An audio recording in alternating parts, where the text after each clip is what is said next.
Hello friends मु Namita हांडीशाला channel को आपको बहुत बहुत स्वागत।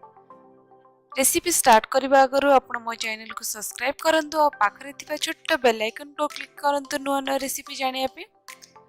आज मु आपण को सिखेबी सरू चकुली पई पिठो केमिति बनेइबा। चलंतु देखिबा कोन सब प्रिपरेशन करबा को पड़िबो। मु एठी 2 कप अरुआ चाउल नेछि,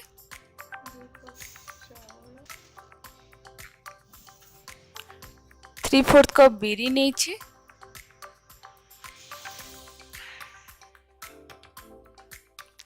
एबे आमे बिरी और चाउल को भल भाबे धोई देबा।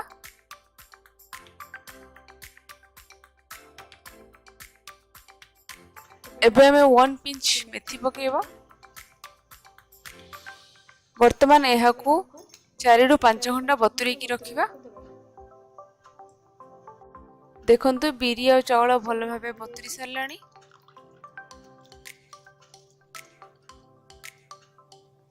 एबे हमें बिरी चाउल को आधा आधा करके ग्राइंड कर दबा।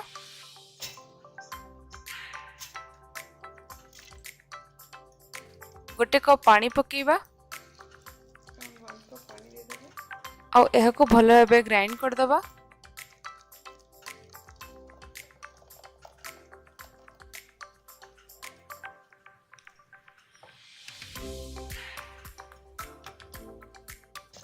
एबे हमें आउ अधा बिरी चाउल को बाटी दबा। एहा को बाटिया पई मध्ये हमें 1 कप पानी यूज करिबा।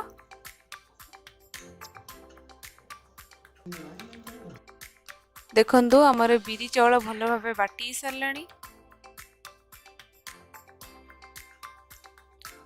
एबे हमें एहा को भल भाबे मिक्स कर दबा।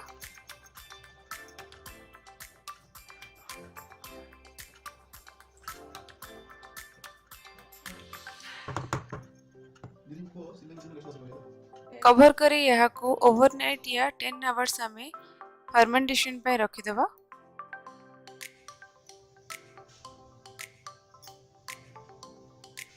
देखंतु हमर बिरी चाउल भल भाबे फुली सरची।